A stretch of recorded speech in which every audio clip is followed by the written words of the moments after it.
Hey guys, welcome back to another episode of GIRLZ Garage. Before we get started, hit that subscribe button and tune in every Saturday night for more awesome car talk with us.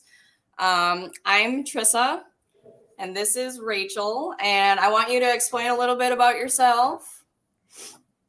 Just a almost 20-year veteran of being in the car world, and just happy to be part of the cast now. It's only my second show, so don't mind me as I stutter through some things, but we're all gonna make it through. We'd like to thank our sponsors, Donuts and Wheels, ZOCIETY, GripRad, and Simtec Motorsports. Their links are below in the description.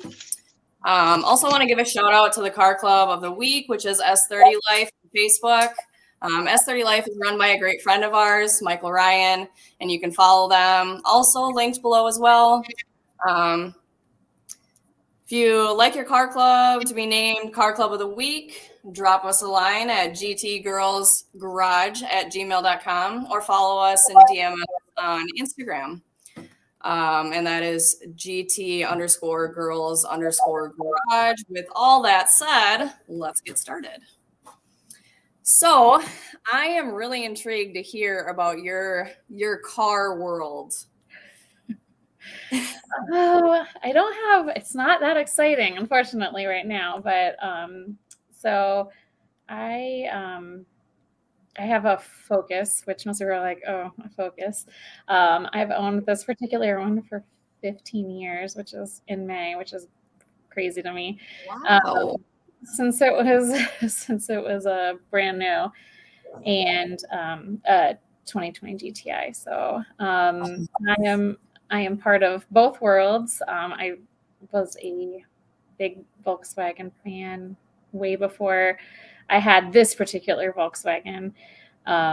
Just kind of the Euro Focus and the Volkswagen worlds kind of tend to overlap a bit. So yeah, I do a lot of the Euro shows, and I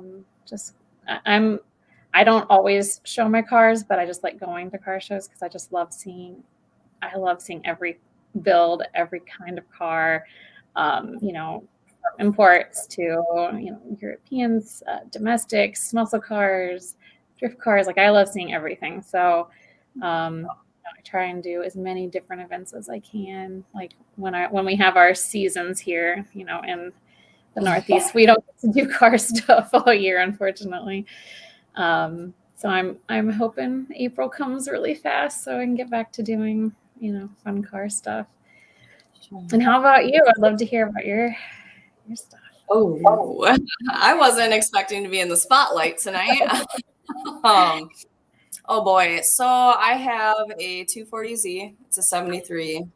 It's in a full restoration mode. So it's bare bones right now, just sitting in primer. Needs attention, but life happens. Mm-hmm. I'm also drifting an S30. That's getting a V45 swap at the moment. So that should be pretty fun. We also have a Datsun 510, and I believe that one's a 71. If I remember right, we have so many I can't even remember anymore. And then we also have another S13 that's getting a 1UZ swap for drifting as well. So yeah, my world's kind of the drift world, but I do appreciate the car shows because I love the diversity and I love seeing what people come up with. It's cool. Yeah, I love both. Like, I wish I had the guts to get out and learn how to drift because it's my favorite thing. Like, I love going to drift events. And if I'm not, I'm watching it on TV. So like I absolutely I love it. It's just such an amazing sport to watch. Like I'm like, man, if I just had the guts to get out there. Yes, you just gotta do it. Seriously. I think everyone has the first time nerves, and I definitely did too. You don't want to go out there looking stupid, but it's kind of one of those things where you're like, well, I mean, everyone started somewhere, you don't just, well, some people are born with it, I guess. But this isn't a Maybelline commercial. It's real life drifting. So yeah. No, it's a lot of fun. It looks like so much fun.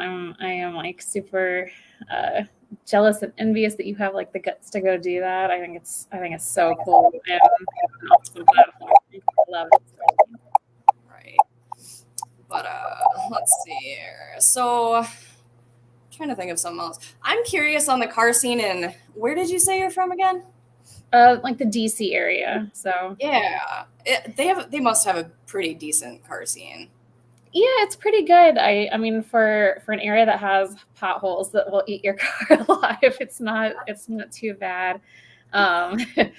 It's like our just a whole Maryland, DC, Virginia area it's pretty good. We have I guess said in the last episode, our cars and coffees that we have here are insane. Like they're so big and there's so many of them that you kind of just have to you literally have to be like, well, which one do I want to go to this weekend? Because there's so many great ones within, let's say, like 30 to 45 minutes from where I live that you could just go, and there's so many amazing cars show up. So, and it's just a great way to spend a weekend morning walking around looking at cars with coffee. Yeah, and it's great, and it's usually just so chill, and it's usually an older crowd where you're not having people act foolish. So cars and coffee is good for that. And we've just got tons of meats. I mean, there are meats just everywhere, but again, I pick and choose because I don't want to be meats where people are being a little crazy. But we have just great ones all over. They're very well established where they're just consistent every week or every other week, and can do that. So I mean, between the meats and the cars and coffees, you can do pretty well between April and say like October, November, until the weather kind of shuts us down for that stuff. So how about your area? What's it like there? I'm from Minnesota, and I live in a town, Minnesota. You like how I say that? Minnesota. I heard it. Oh, geez.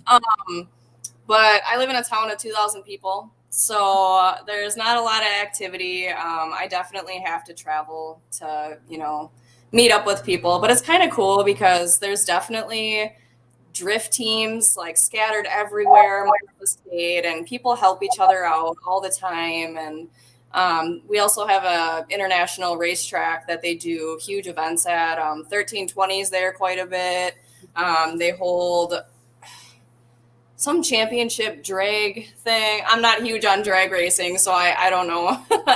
But that's 3.5 hours away from me, and that usually has a pretty decent crowd, and there's some diversity there too with the cars. And we have cars and coffee too. It's probably not as extravagant, but we host it at a local casino, and I mean the parking lot's pretty well filled. So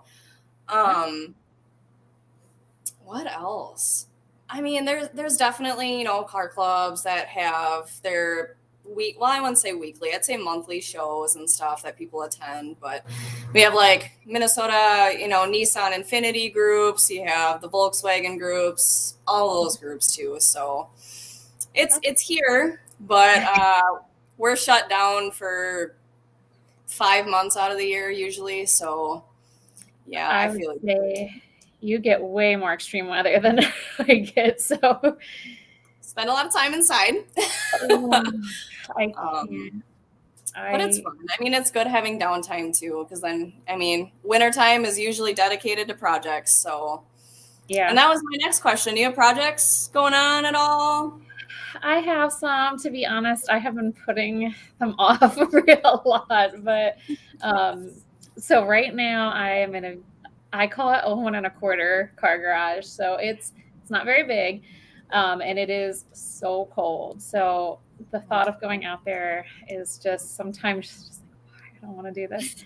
But I've got a lot that I need to do with my Focus. And it's a matter of just, Rachel, get your butt out there and do these things. So I've got like electrical work that needs to be done. I've got a disc conversion that needs to be done, disc brakes. I've got like some polishing I need to do in the engine bay. I really just need to clean it. The engine bay is just, it's not pretty. I've got side skirts I need to get painted and attached. And it's just, these are just all things that if I had like a big garage again and heated, I'd probably would be way more inclined to be out there doing these things. But, you know, cold concrete just does not sound alluring right now. And I've got like this little window, which I'm sure you're kind of used to, of where my my garage is decent, like, so because I don't have any controlled AC or heat, so Oh, I only have like this little baby window where my garage is actually like a comfortable temperature to be in, because then once we hit summer, it's like 95 degrees and humid, so it's also gross. So yeah, I need to just suck it up. I need to turn the heater on early in the morning, let it get warm in there so that I can just spend a couple hours and just some things out.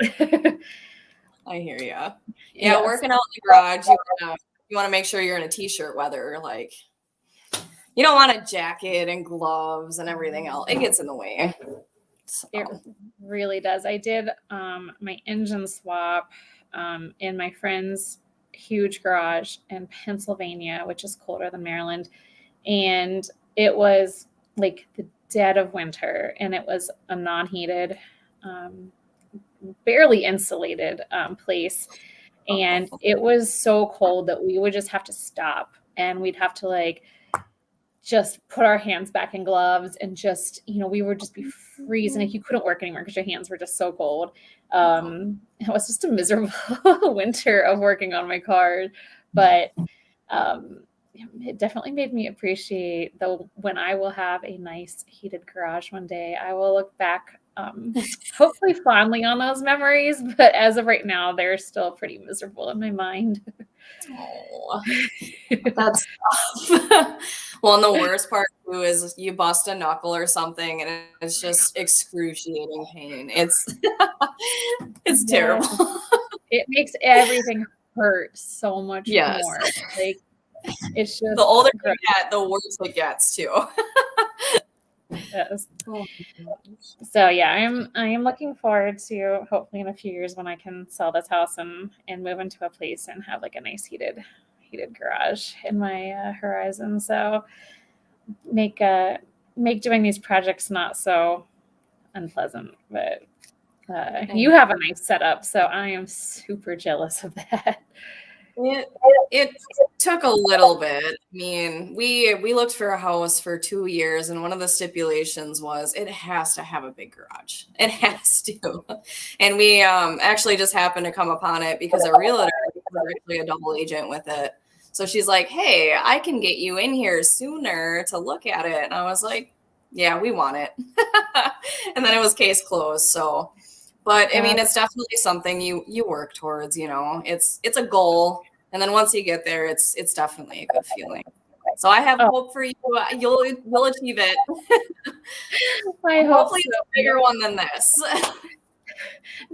That would be fine with me. That's all I need to be happy. I just need something I can like try to maneuver 4 cars into. I would love to have like a little spray booth, or I can just do my stuff, you know, in the garage and not have to do some crazy maneuvering to do it without spray everywhere. And yeah, I would love that. I'll even settle for like 3 cars. That's fine. I'll be happy with that. It's having the little over 1 car just doesn't cut it for a car enthusiast. So no. Gosh, no. Most people use those as storage units, to be honest, I feel like. Yes. Oh gosh. But I mean, there is people that work out of storage units too and build cars. So props to that. I mean, oh heck yeah. Because those aren't temperature controlled usually either, aside from just humidity and stuff. So it's more power to them. I'm just not that brave. No. I'll just let my car sit and wait another year before I do that. Absolutely. Yeah, we've done a couple driveway motor swaps and pulled tranny and done all that stuff, and it's just you need space. You just need space. You really do. My driveway blocks my garage, so you know, it's like I kind of have to have one working vehicle. So right now the GTI gets the driveway because the Focus just sits in the garage not working. So it's a I have like a, what do they call them, tandem. So like the garage is one car and then the driveway is one car. So the maneuvering is not fun. So I can't really take anything apart in the driveway, even though there's a little more room to work in the driveway. But if I don't get it fixed and like put back together in a day, there goes my whole plan. So yeah. I hear you. It's just the problems with living where I live. It happens. Yeah. I know I'm always joking with my boyfriend or whatever. I'm like, you know, we don't have to live here. We could live somewhere where it's warm all the time and you don't have to worry about snow blowing or putting a hat on. Like, he's like, yeah, but it's cheaper here. I'm like, you have a valid point. It is more money for race. Is very true. It's the reason I only have one car garage, because the DC area, the real estate is insane. Like I just can't. A garage like what you have here would just be out of control. Just the garage itself, no house attached, just the garage. So yeah, it's that's what stops me and keeps me in my humble little house with my little garage. Well, someday you'll make it. I know you will. You seem like a really awesome person. So hoping for the garage soon. I'll just move to Minnesota where I can maybe get something more. But yeah, it's cheap here compared to there. It's cheap. You can find. We bought this house for $120,000, and it has a double lot. Plus the 30 by 32 garage, and so it's definitely out there. Yeah, get a one-bedroom studio for that in Cali. No way. Yeah, not here. My place was 3 times that much for nothing. Like I don't get any land and no garage. So in Indianapolis, they got $60,000 houses out here, but they're in the hood. Cops is always around. Yeah. By the way, this is Isaiah. This way. The admin creator, the awesome sauce of DPAN and JPAN. Is it JPAN? Yeah, Japan without a J. Play on the word. We put DATSUN parts and needs DPAN, DPAN, and said, well, we pretty much covered everything here, so we like other cars. Let's do all Japanese stuff. So Japanese parts and needs. JPAN. It just happened coincidence. It was a play on the word Japan, so we copyrighted and rolled with it. You know, a couple of lure fees later, we had the name. So nice. Yeah. Side note: my actual lawyer is actually a car guy. He was the senior vice president of Rolls-Royce at one point in time. What? Yeah. And his thing was business and international business law. And I met this dude at the Indianapolis 500 racetrack. I drive semi trucks when I ain't doing DPAN stuff from like Indianapolis to Texas, right? Mm-hmm. So every year, you know, they got the Indy 500, and I've never been my entire life. I spent most of my childhood, well, half of it in Indianapolis, never been to Indy 500. So one day, when I was what they call a lease driver. Pretty much I was attached to a company that would just send us out to whoever needed a semi truck driver. Like they had a truck, guy got sick, they call us. So I got a call one day from my boss, who was this super cool dude, right? He said, Isaiah, do you want to work Saturday? I said, yeah, sure. What's going on? He said, hey man, I got this guy, man, who needs some bleachers hauled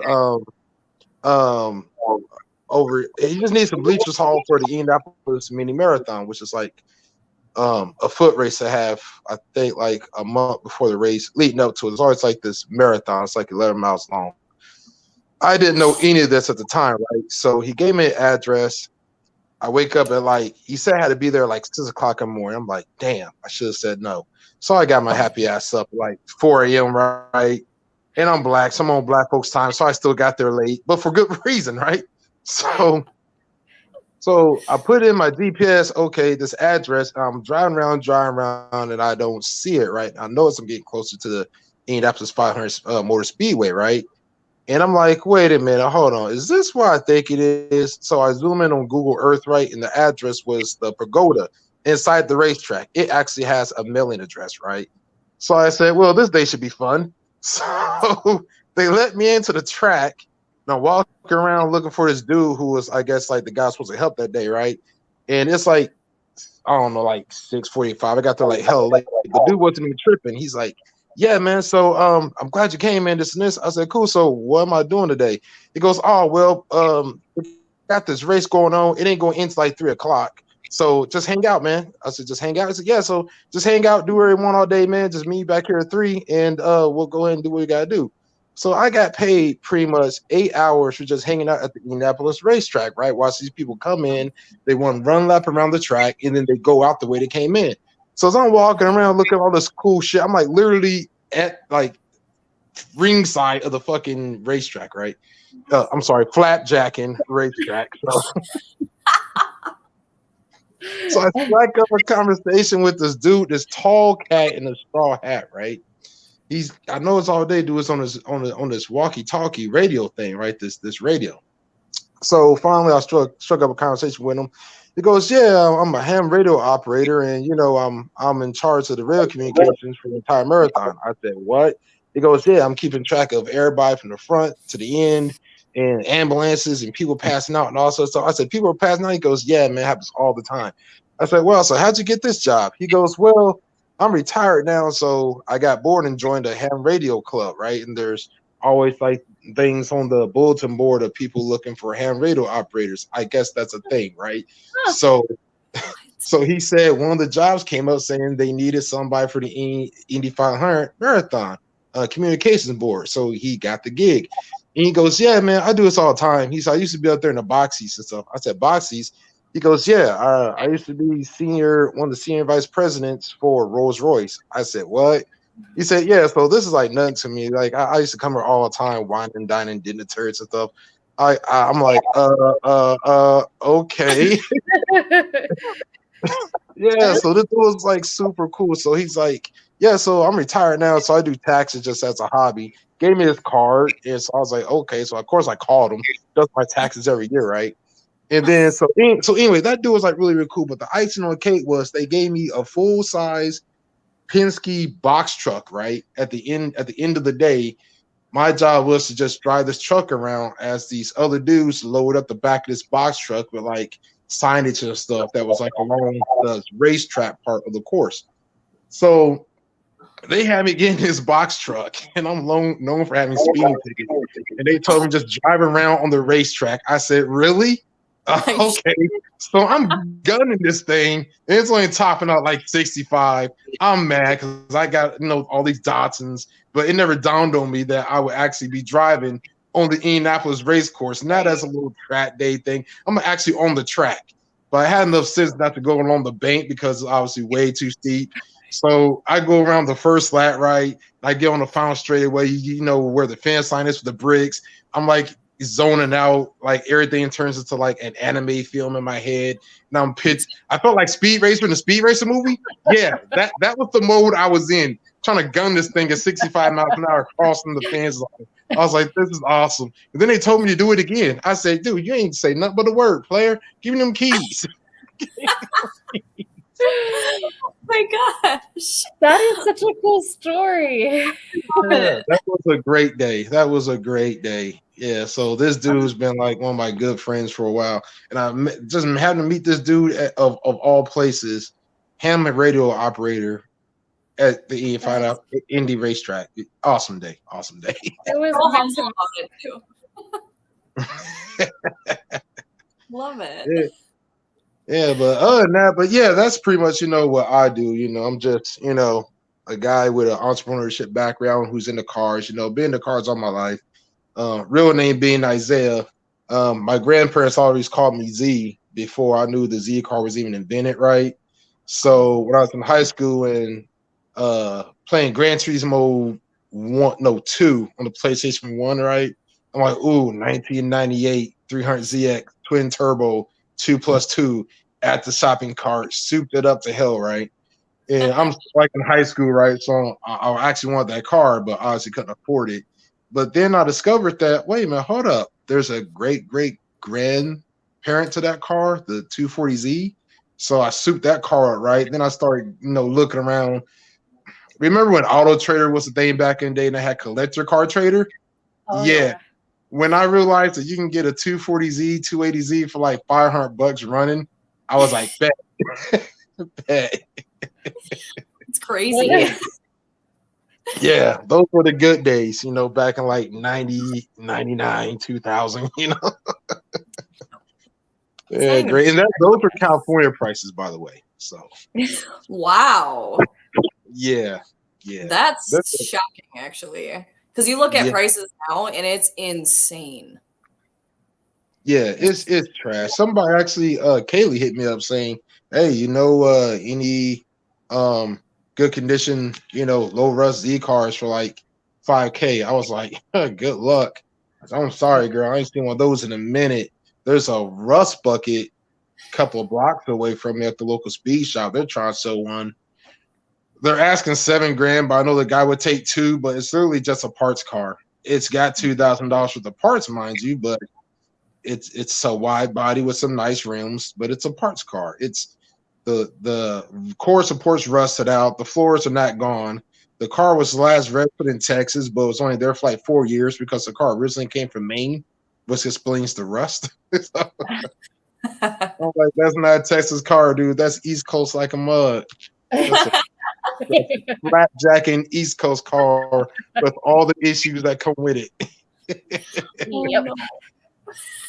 Yeah, so I don't know. I mean, I like other cars, which kind of like why I started the whole JPAN thing, because I'm into I like most of the old school JDM stuff, the old Celicas, Supras. I just recently discovered Subaru FF1 was a thing, which the engine in that is the very first iteration of like the WRX Boxer motors. And they made maybe like less than 1,000 of these cars, and there's only like maybe 3 running and driving in the country that are registered. No, 5. The one I found would be 6 if I can get a hold of it. The guy like really don't want to sell it. He wants like way too much for it, but I'm willing to pay it. It's such a rare car. It ain't worth it, but it's rare. It's the cool little. This is the no Subaru station wagon from like 71, 72, Yep. And according to Subaru Corporate of America, they tracked down this guy that I was put in touch with. So I thought it was a 510 station wagon until I put it up on DATSUN Parts Needs Car Club trying to find out what it was. And this guy in Australia who runs like the international club for these cars put me in touch with a guy in Philadelphia, and he told me that he took his car to Cars and Coffee, came home, and he got a knock on the door of his house. It was 2 dudes in suits. Like, yeah, are you the guy with that FF1 that was at Cars and Coffee? He goes, yeah, who are you? We're from Subaru Corporate, and we want to know about your car. And they told him all sorts of stuff, and they told him that, according to the records that they're able to get, Subaru, his was one of only 5 in the country running and registered. There's a guy in Seattle with 2, somebody in SoCal that has 2, and he has like the 5th one. So I was like, dude, I gotta get this car, and I found it at a salvage yard here of all places. But dude is wishy-washy about selling it. First he's gonna sell it, then he changed his mind. I had cash in hand. I mean, it's all there, and the dude was like shocked when I said it was all there, but the carburetor like blew his mind. And there was like all other kind of cool stuff at this salvage yard too. They had like it must have been from the old Autorama days back in the 60s, because there's a 55 Crown Victoria all-wheel drive with dual motors. What? Yeah, somebody from back in the day, they've been trying to find the history of this car. They got it from somewhere, but they can't remember exactly where they got it from, because where they got it from, it wasn't the people that built it, right? So I tried to Google information from it, couldn't find anything. And the guy who's in charge of salvage yard, who was put me on game, he took pictures and sent it into Hemi's Motor News, but they was like, nah, we're not interested in covering that story. I was like, why? Somebody who built this car took the original engine in the front, took it out, put it in the trunk, and put something like a 383 in place of where the original engine was. And then they took the transmission from the original engine out in the trunk and ran it to a center differential in the middle of the car.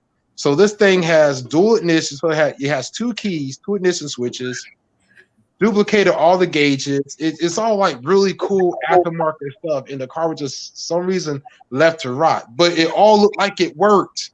Somebody went Frankenstein, you know. That is crazy. My question is, that's a good question.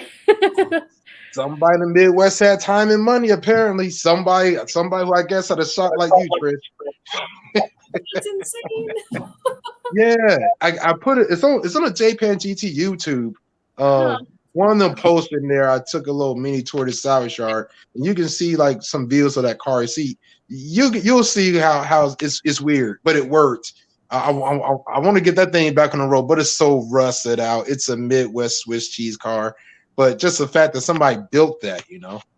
Yeah, no, that's cool. That makes me want to do something crazy like that. Yeah, just that's crazy.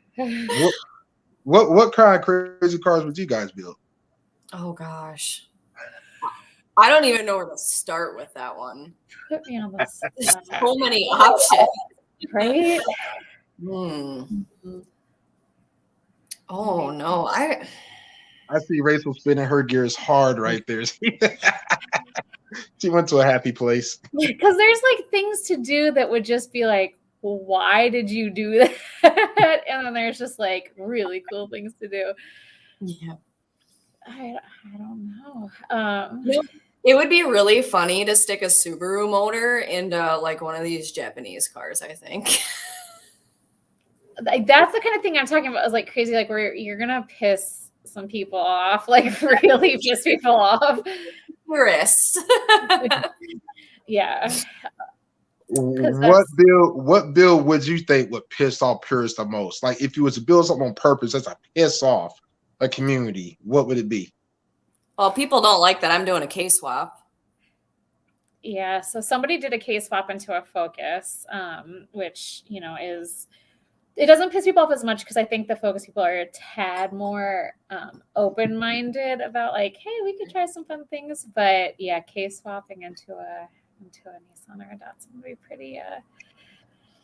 Trying to think, if you do something like that, maybe do like a K swap into like an old Volkswagen like truck or something, like something just cool, where you would just be like, nobody would expect to have a hood open and see that, you know, kind of thing. And you know what would be really funny? The Volkswagen Rabbits, the diesels. We took one of those motors and just stuck it in one of these cars, like one of the Datsuns, because they're so lightweight, and just roll coal around people. That would be fine. That would be I always wanted a Volkswagen Rabbit, by the way. I think they're the coolest little things.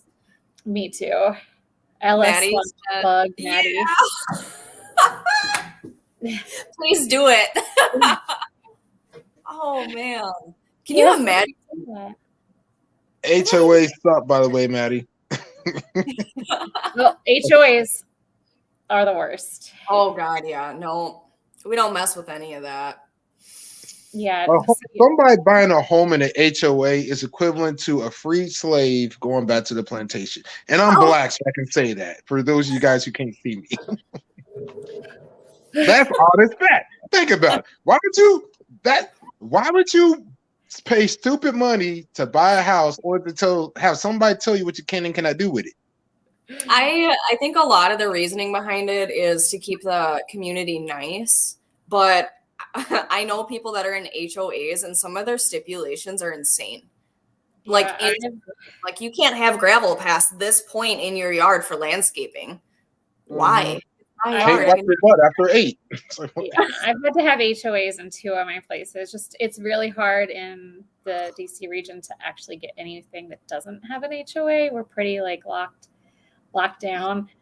And my one before this house was $400 a month, which was actually cheap for our area, just for the HOA fees. It's crazy. No. Yeah, No. crazy. No. Can you like just like check a box and opt out? Like, hey, I don't need your protection. Just I'm not here. It is almost impossible to get like property without them. Trissa, you know what happens to the mob when you don't pay protection money. You know what happens with the deal. We stay loaded. Like it makes. Yeah. I mean, there was some when I was looking, when me and my wife was looking for houses, we found some good ones, but I was like, no, on like certain ones, for obvious reasons for me. But eventually, she got tired, like listening to me saying no most of the time. Why are you saying what's wrong with this house? You see those 3 letters right there, HOA? No, no. I got cars I like to work on. That's not going to do me anything. No. No. I got those cars buying more. Don't run. So. Right. Well, that's just it. HOAs, you can't have project cars laying around. There is no way you get away with it. You can't even tarp off a car that's not running because they'll yell at you. It's just. Mine stipulates like you can work on a project during like certain hours on the, but it has to be running by the end of the day. Like, so like you can't basically, so that you can't just leave a project in your driveway is basically what they are trying to not. What are they going to do? Come out the end of the day and ask you to start it? Like, oh, you want to tow it for me? Sure, go. Like, oh my God. Tow it for me. Can you imagine trying to?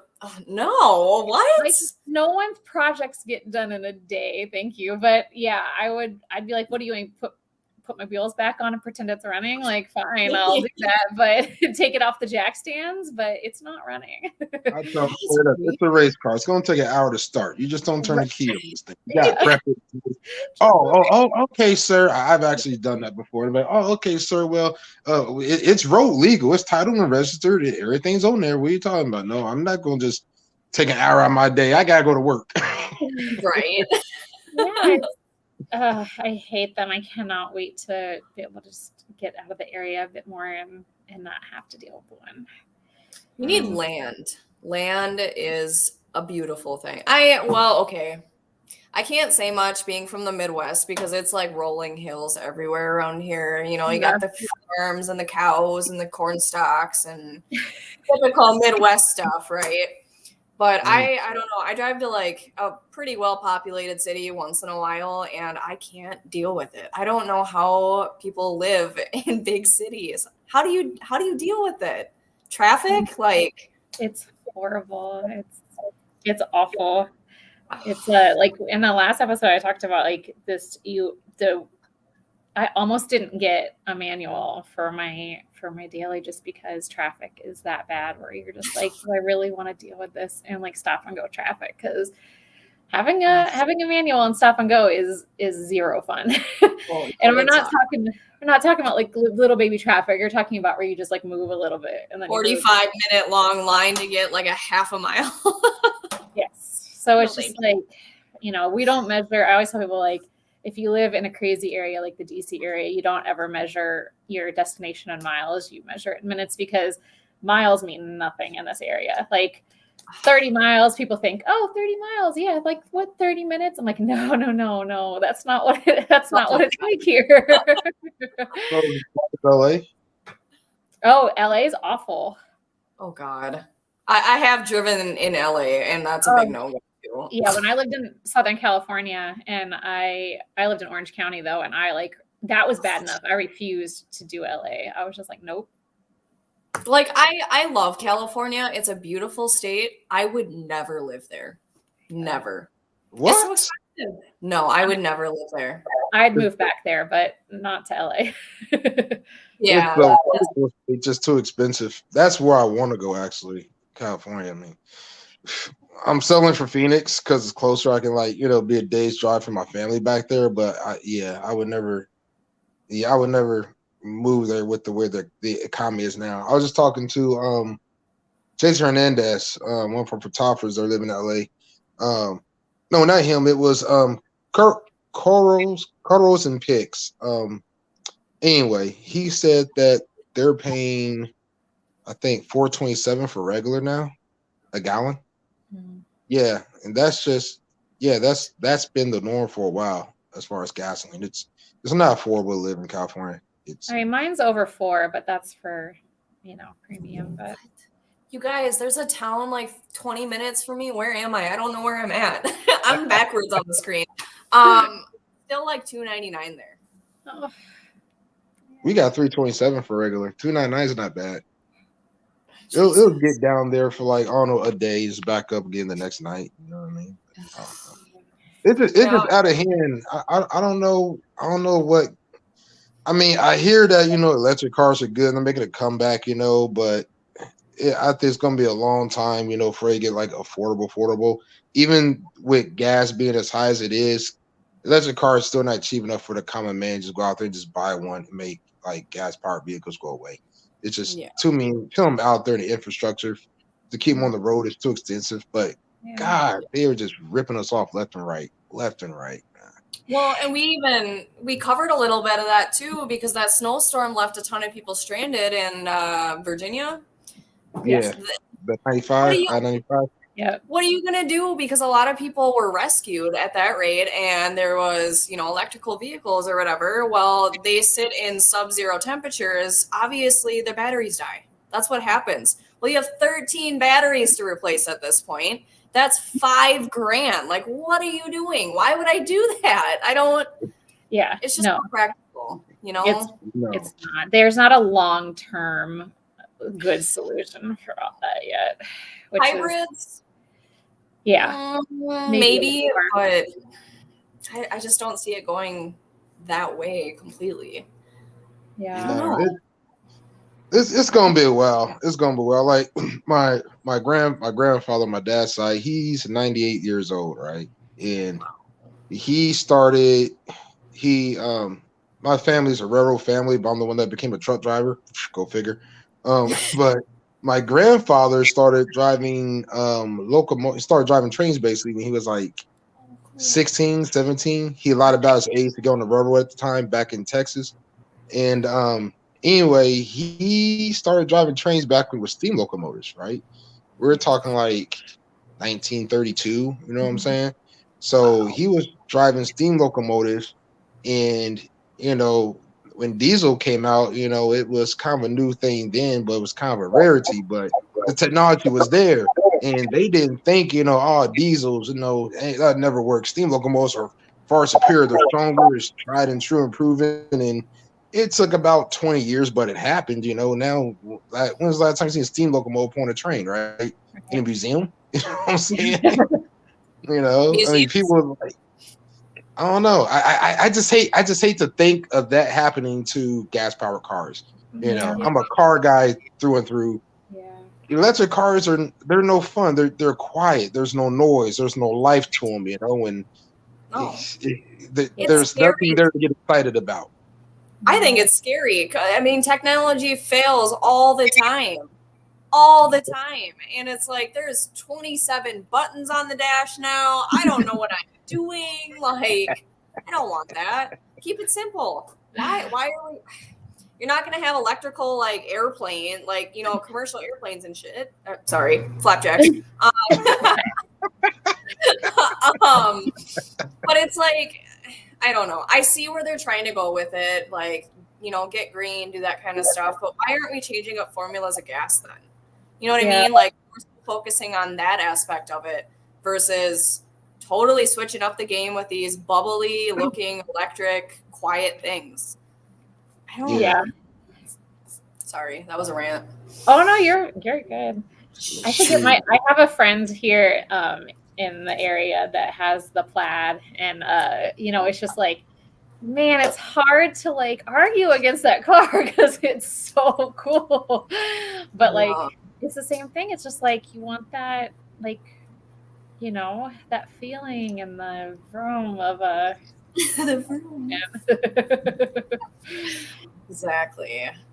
But it's it's hard to compete when you can make an electric car, a nice car off the without doing anything. I'd be genuinely curious on the difference in production price for an electric car versus a gas car. I'd be genuinely curious to know like how that adds up. Those stats are up there. And there was my co-driver, James Jetson. He was telling me that he looked up where it was showing like, are these electric cars really environmentally friendly or whatever? I forgot what it was, but I've seen multiple stats covering different topics about electric cars, and it comes out that there were some environment producing an electric car, but the carbon footprint after say like, I don't know, 10, 12 years or something like that, it's now less. Like it doesn't take as long for an electric car to be greener at the end of the day compared to a gas powered car. I'm like, whatever. Even with the battery, like I still don't get like where the batteries go, like after like they're discarded, then they go to China.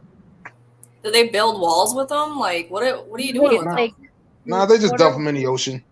Right. Oh, great. So like my worry is like if this is the way we go, like what we have no safe way to dispose of all that. And yeah. You don't. I used to work at a plastic factory and got hit to the game of that. There was I worked on a plastic factory for one, which was a mistake. And then I ended up getting another job after that where we recycled like electronics, TVs and stuff. Like remember those old square TVs back in the day, loaded with lead in the glass and all that stuff? Yeah. Well, the U.S. came out and said like we couldn't ship the glass and certain plastics in certain countries because they were quote unquote dumping it wherever, right? So the glass you can only send to one place, which was Mexico. I don't know what Mexico was doing all this leaded glass, but they're doing something with it, right? And then China was buying up all of America's plastic, and then they eventually had too much, and now there was a stockpile, like an overabundance of recycled plastic. So then they had all this junk, nowhere to ship it. And a lot of these so-called countries that were American approved, they were still just burying them in the ground or tossing them in the ocean. Bales of plastic, rare minerals, just glass, anything. There a lot of stuff you really can't dispose of, and that's the problem. So when electric car battery go bad, you're kind of screwed. You really can't recycle used lead. You know what I mean? Used acid battery, whatever it is. There's nothing you really do to turn that into something else good you can use. Well, and it's like, if they go and start burying all this stuff, eventually we're gonna poison ourselves with the water supply. Like it's I would rather have it go in the air at this point than drink poisonous water. We need water. I mean, yeah, we need air, but there's filtration and ways to make it better, and we just aren't doing that, I got it. Elon's going to just take his spaceship program, just put everything, just set up Mars. That's his goal. He's going to make Earth inhabitable, like so we can't live here, and then we're going to all have to move to his new country. WALL-E.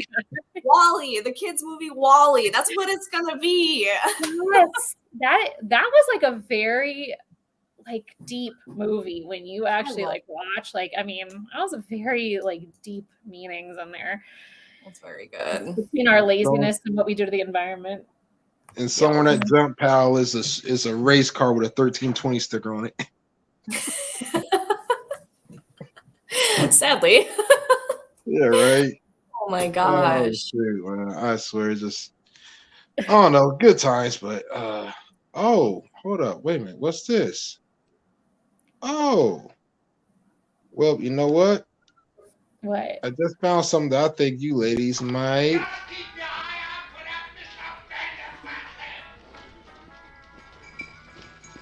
Let me have a Diablo sandwich, a Dr. Pepper. Make it fast. I'm in a goddamn hurry. You want something? Hush puppy, Daddy. We got no time for that crap. Oh my gosh. Oh. That was good. Oh shit. That made me laugh. Too funny. You know how hard it is to contain swear words? Like, it really is. I am so sorry if it slips. Sorry, kids, if there's kids. I'm a sailor. I am too. I warned him before the last show. I was like, FYI, like I tend to curse a little bit. Really it's kind of just. Why is it girls in the curse more often or worse than guys? Why is that? I don't know. Because we use our voice more, and it's more powerful if you say flapjacks. Yeah. A lot. Yeah. I don't know, but it does that. Or the flapjacks comes out a lot. So. It's kind of just a normal part of vocabulary now. Like it doesn't even phase. I don't know. It doesn't phase me anymore when someone says it. I'm like, yeah, flapjacks. Doesn't phase me. So I try really hard though. Like when I'm on this, and then when I'm on work Zoom calls, I'm like, oh yeah, that would be bad. Oh goodness. Like, be good. Never got to worry about cussing again. Cuss freely. I try like so hard around like my friends' kids and stuff, but it's like, man, you're just hanging out with your friends, you know, just because their kids are there doesn't make it, you know, it sucks. You're hanging out with your friends. You need to be able to curse. I'm very guilty of cursing in front of our daughter, but she's intelligent and she knows better. And she tells me, Mommy, that's a bad word. And I'm like, yep, I know. And then I hang my head in shame like crud. Oh, my daughter got me. Wait, are you parenting me? That's weird. Oh gosh. That's funny. Good times. Yeah, man, them days. I got a niece. She was like my first practice baby, right? She's what, 15 now? I remember the day we was doing something. I was having a conversation with her like I usually do. It's always like, you know, take her for a ride in a DATSUN. We go see, you know, a kids movie at the theater or whatever, you know. She was always, you know, hey, Uncle, how's Ruby? How's Ruby? Which is, you know, my 280's name, right? Oh, she's doing fine. You know, she needs to do this and do that. You know, she's kind of hurt right now. Oh, well, I hope she gets better. I'm like, all right.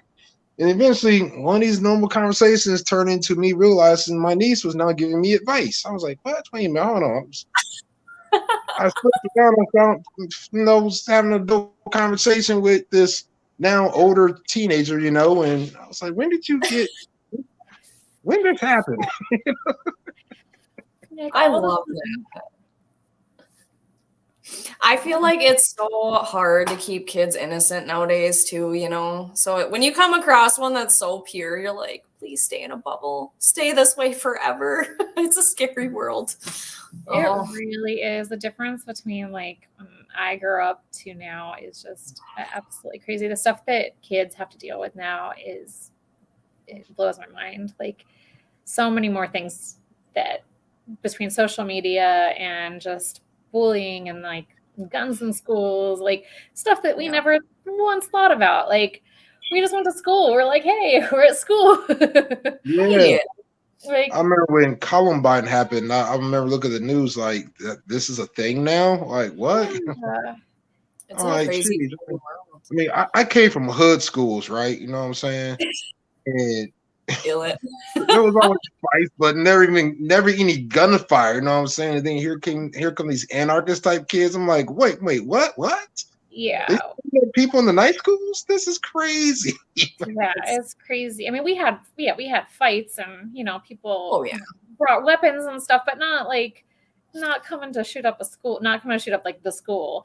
And it was, I remember a time when we used to settle disputes on the track. You know what I'm saying? Yo, absolutely. See, we had the FBI at our high school for a couple years. What? Yeah. So what did you do? I didn't do anything, surprisingly. I kept my mouth shut and stayed to the side. But no, so someone started basically race wars in our not the good kind of race wars either. I mean like color of skin. Like it was disgusting. It was really bad. American History X. What's that? 101. American History X 101. Yeah. But it was to the point where people were getting curb stomped right outside of the school. I watched some kid get knocked out. I almost said that word again. Knocked out. You gotta add the dramatics with it, you know? He had blood spraying all over the doors. Teeth went flying. Like there was a lot going on. So yeah, they brought in the FBI. We had metal detectors put up. They brought in dogs because there was so many threats. Yeah, it was pretty intense. Was it just your school, or was it like an area it was? So what happened was someone actually typed up this paper that was disgusting. I mean, he was totally racist, and I wish he would have got the crap kicked out of him because it was just disgusting. And he went on and he listed all these bullet points on what he hates about this kind of person and blah, blah, blah, blah. And then he hit print all to all the printers in the school. So eventually it started exchanging hands and it just exploded in our school. So yeah, it was kind of a scary place for a little bit. But yeah, I mean, it's still nothing compared to nowadays, you know, because it's like I have a almost 7-year-old. She'll be 7 this year, and I don't let her leave my site in our yard. And like I said, we live in a town of 2,000 people. That's it. And she doesn't leave my site because it's like, what if someone drives by and just takes her, you know? And that happens all the time now. Like when I was a kid, I was 2 miles into town. Like my parents knew I would be home by sunset. They had no idea what I was doing during the day, but I would come home, you know, and nowadays it's like, you're not leaving my site. I'm sorry. Like it's a whole different world. It's so scary. It sucks.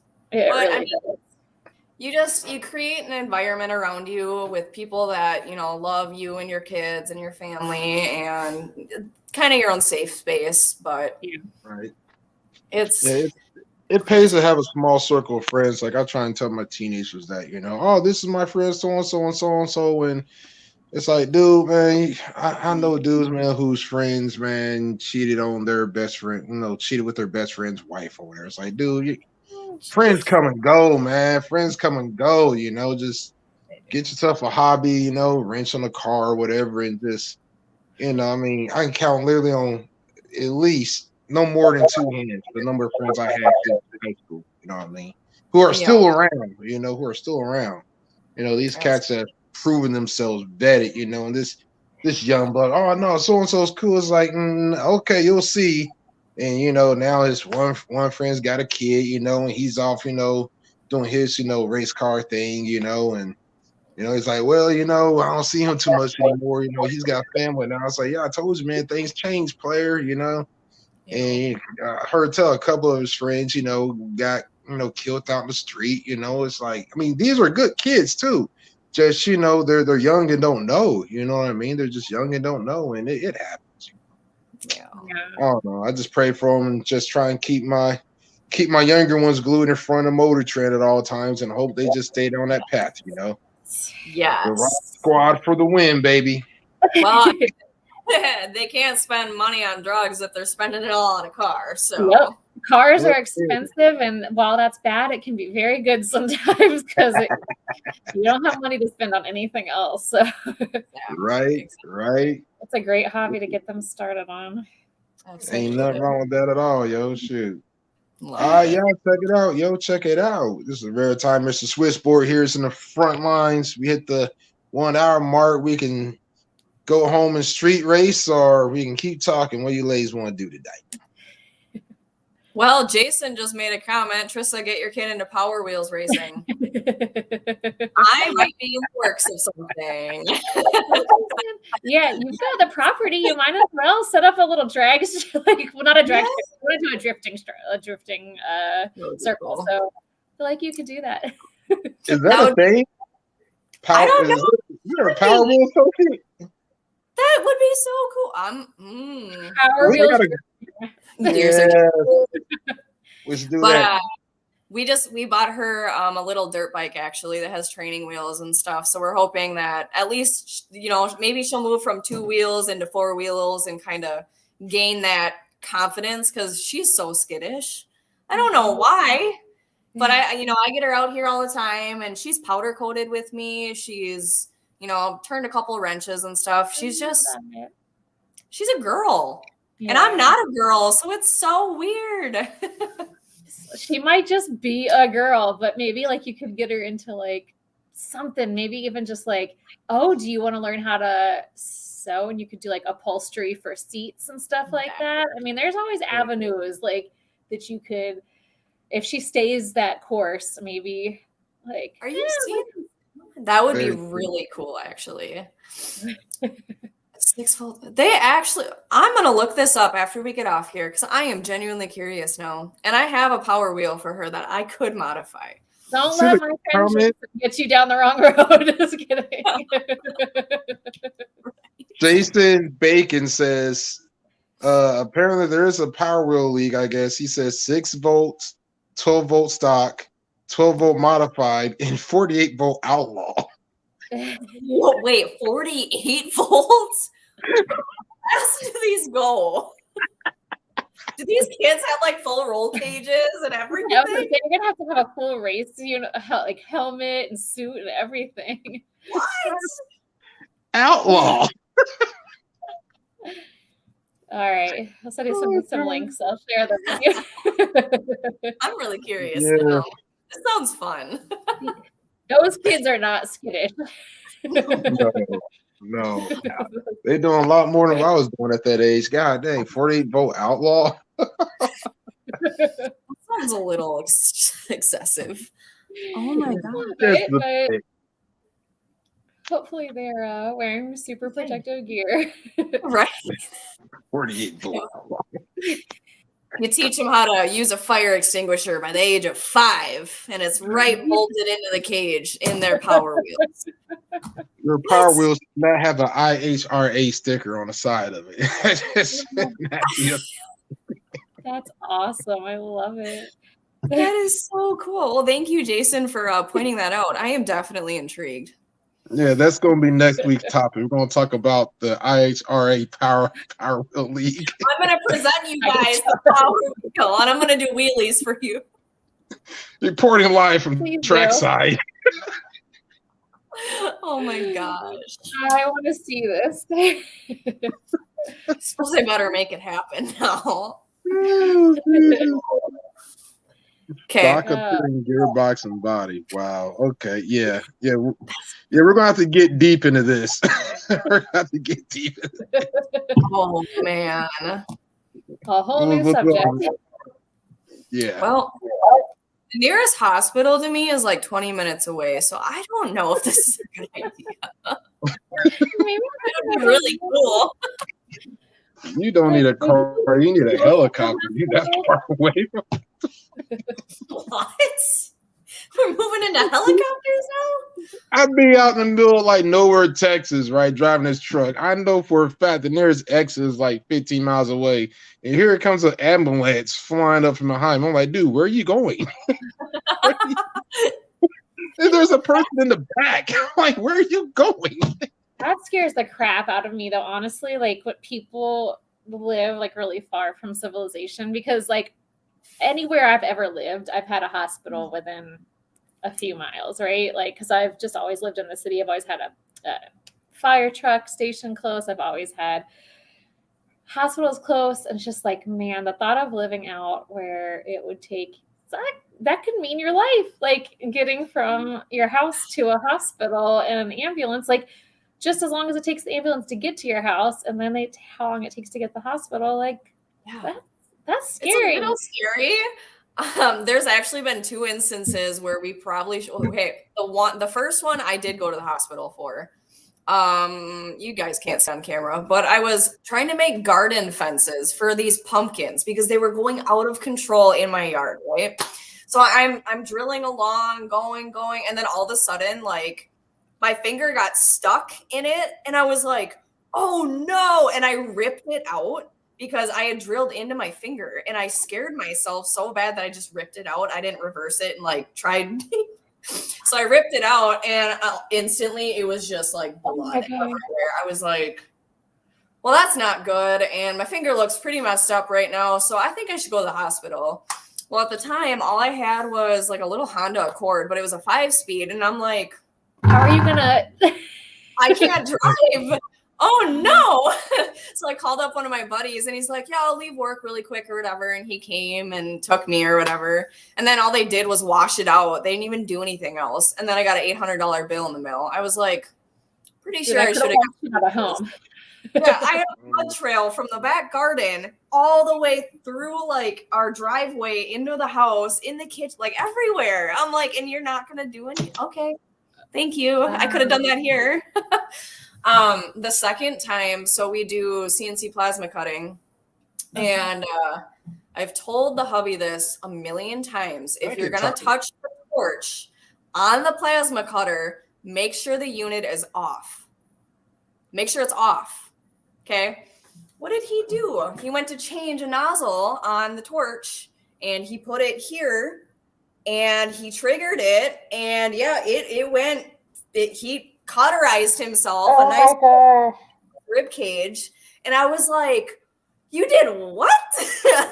You want to go to the hospital? He's like, well, it's not bleeding or anything, like I don't know what I should do. I'm like, well, to be fair, I think you did cauterize yourself, because that's a lot of degrees. So yeah, probably burns me, like burns area. It felt so bad. It smells so bad. But yeah, burn ointment and lots of bandages for like the next 2 months, because I have like kind of a nursing background. So I was like, well, I can play nurse, or we could actually go to a hospital. He's like, no, I'm okay. Men. Okay. Yeah, like, okay. But oh my yeah, no. God. It's kind of scary, but I mean, at the same time, like, if it's my time, it's my time, I guess, you know? Oh, well. Doesn't mean you go bungee jumping off the cord. Well, we might have an ambulance on standby for that one, because my luck, the bungee cord would snap. Oh, God. Oh, my God. Yeah, that sounds fun. But, yeah. Well, interesting. But I don't know. You guys have anything else you want to talk about while we're here? I'm good. I gotta go meet a guy who knows the guy who robbed a guy about some stuff. Don't tell me these things. Shoot, I'm good. You know how we get down. You got cash, you don't ask questions. Yes. Well, in that case, I suppose we could wrap it up then. Okay. Been here for an hour. All right. Yeah. Guess Trissa, Rachel, you guys want to plug yourselves? What? You guys want to plug yourselves? Your IGs and all that? Oh, yeah. You can go first. Okay. I am boosted on Instagram as _boosted_, and the O's are zeros. So that's where you find me. She has cool content too. Look her up. All right.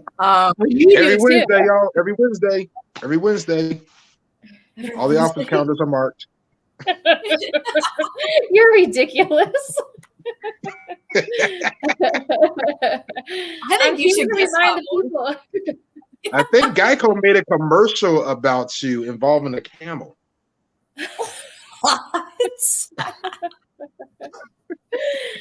I'm just here to make people happy.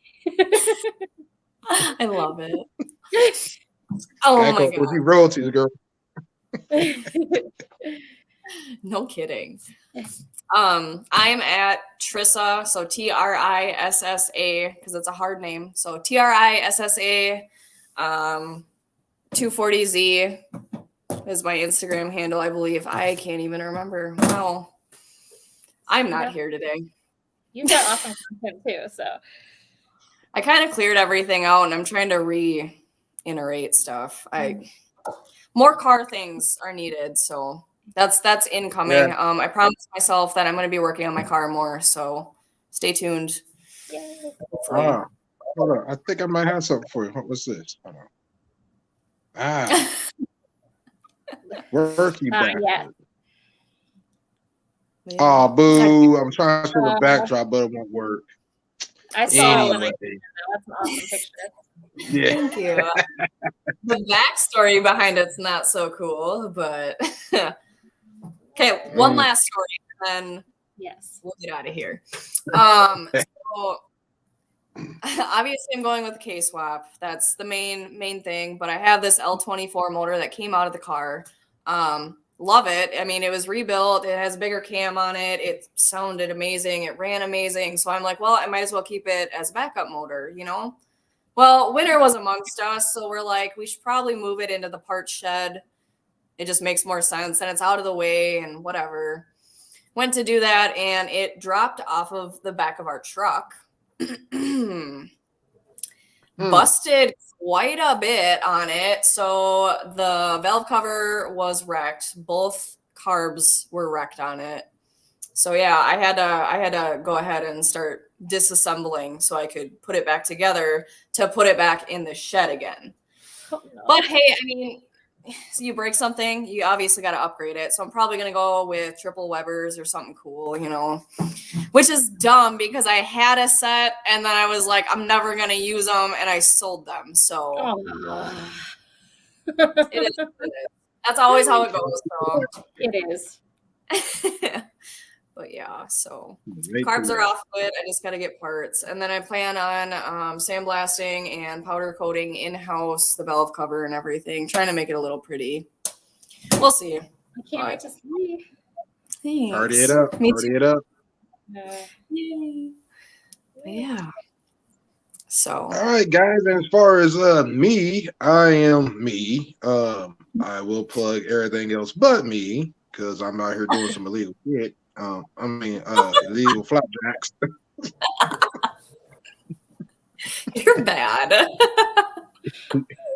You can find everything that I'm involved in at on Instagram. You can find us at DPAN_GT, at JPAN_GT. You can find all these lovely ladies at GT_girls with the letter Z at the end __ garage. Yeah, my mind's clocking out too. I'm hungry. Time. Yeah, but you yeah, we ain't gonna talk about no cotton mouth right now. I'm sorry. Hey, wait, what's everybody drinking on? Water. Betty White Light. I'm a little late with Betty. I love that. Betty White Light. Yeah, there you go. That's good. It'll be golden amber. Is it golden amber ale? Something crazy. I don't know. Yeah. Oh my gosh. Oh, dude. All right, y'all. So tune in next weekend, every Saturday night, 5 p.m. Pacific time, 8 p.m. Eastern.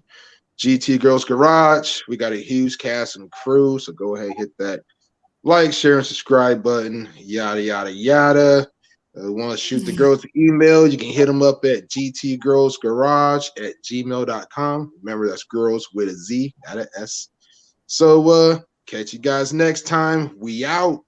Later. Bye.